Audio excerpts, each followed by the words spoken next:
And with Richard Hill, it finished 3-3, 3 goals and 3 different goal scorers. You've got to be happy with that today. Yeah, I was looking at the overall performance, which at times I wasn't particularly happy with. It's a hot day out here today, but sometimes when it's hot, you have to keep the football better than we did. And after the first 20 minutes, everything looked a little bit laboured and a little bit like hard work. And there were certain things there that I thought we could have done better. And, speaking to John during the game, he was just frustrated.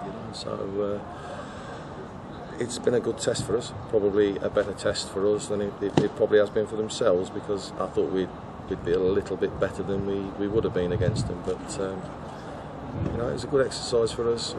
Give them a lot of credit. Again, you've just seen the difference between teams that are a little bit higher up, where they just move the ball a little bit quicker and the ball sticks with the centre forward a little bit more, and you've got a few more runners from midfield, and everybody's a little bit more clued on. And then that's the little bit of a difference that you did see today. But we scored 3 goals, and you've got to be pleased with scoring 3 goals, but we've also conceded 3 awful goals as well. You did go down to 3-1, but your side managed to come back to 3-3 against a Football League opposition as well. There's got to be a confidence boost for you and your players. I'm not taking anything away from the players, but the game got bitty. John's put on a few of his younger players, and I've been able to put on a few of my more experienced ones, so it probably evened it up a little bit for that spell.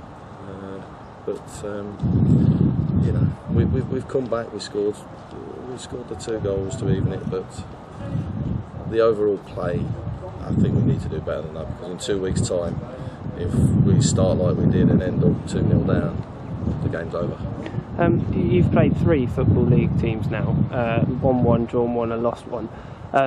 It's a fairly good record, especially for pre-season and against higher teams. But do you think gradually your team is getting better each game as it's going on? I genuinely think so. I also think nowadays pre-seasons, it's actually hard work for the coach and the manager. Pre-season is now, because players come back that fit. I think 4-week pre-season you could do. And the last sort of week, the lads have been edging to play a little bit more competitive, and when lads don't come back like my day when we used to come back fat, nowadays they come back fit, and that's the difference. So 6 weeks is a little bit longer. With regards to records in pre-season, that counts for nothing when the season starts. I'm going to be judged on the first 5 games of the season, and we could do things better than we've done them today. But don't take anything away from my players. We've kept going, and we've showed that little bit of a never say die attitude which we had last year, which we've got to continue to do. That's brilliant. Thank you, Richard, and well done today. Thanks.